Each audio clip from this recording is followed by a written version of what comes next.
Sometimes my guests wonder why some of the pictures hanging in my house are covered.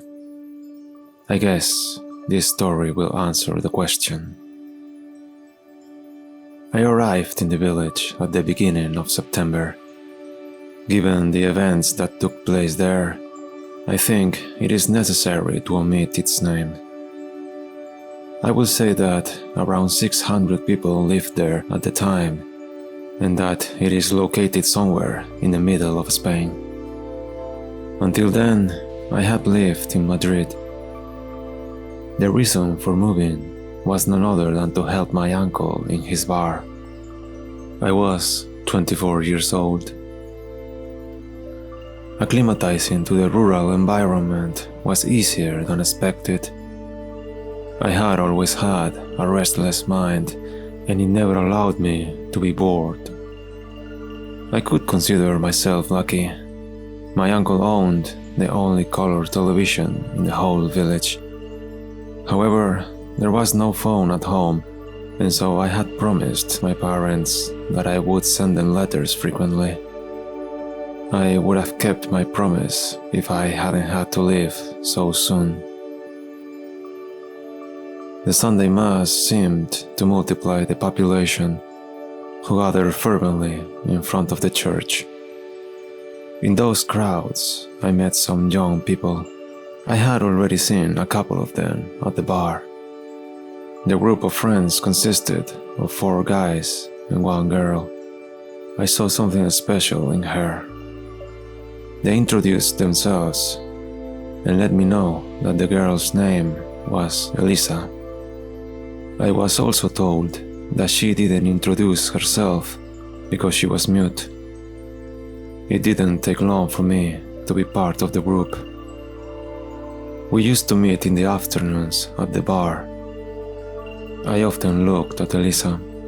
The magnetism of her presence contrasted with her shyness.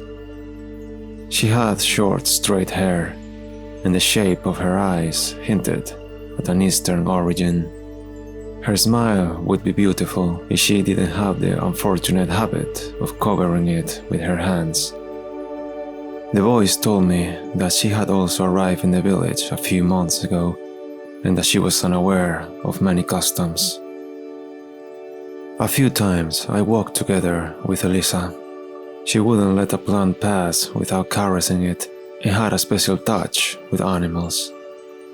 I envied that the skittish cats approached her, and once I even saw a sparrow perch on her forehead while she was looking at the clouds. The advantages of looking like an angel, I thought. Unfortunately, a city guy like me couldn't offer her much information about nature. Her eyes and her unfamiliarity with the customs made me ask her about her foreign origin. Her reaction seemed to confirm it. The only reason I didn't ask for more details was that I didn't want to expose my embarrassing ignorance of geography. It was in the middle of October when a local painting contest was organized. Elisa was interested in it, and together we encouraged her to participate. We were unaware of this artistic side of her, but it didn't surprise us. The exhibition was held in a small shop owned by a neighbor. Too many people gathered there, and the suffocating atmosphere made me and my friends leave. Only Elisa remained inside. The paintings were covered by a cloth, waiting for the inauguration. When the works were revealed, a murmur began, which soon became an uproar. Elisa had painted an abstract piece, and its inexplicable shapes drove people crazy.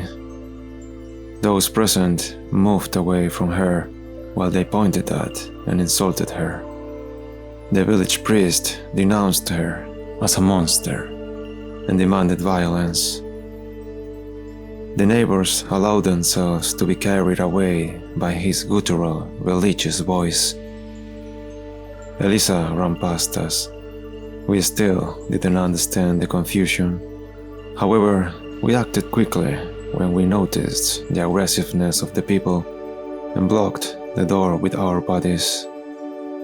The neighbors yelled at us that the girl was a monster and that she had to be killed. I understood that there were enough of my friends to block the way, and I ran to help Elisa. I arrived at her house, shaken and breathless. I searched for her without success. I looked out the window, and in the distance I saw the murderous moth appear. My friends were there. They had seen the painting and were consumed by fury. I went down to the basement, the only place I hadn't checked. I turned on the light, but it barely illuminated the room. I found Elisa crouching in the darkness of a corner, and I approached her slowly. I was not alarmed when her innumerable eyes stared at me in fear, nor when the tentacles timidly tried to hide what seemed to be a face. I called Elisa by her name and extended a helping hand.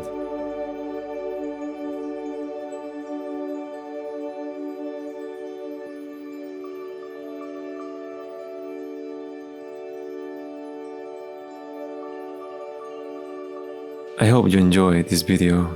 If you did, please consider giving a like and subscribing to the channel. Have a good day.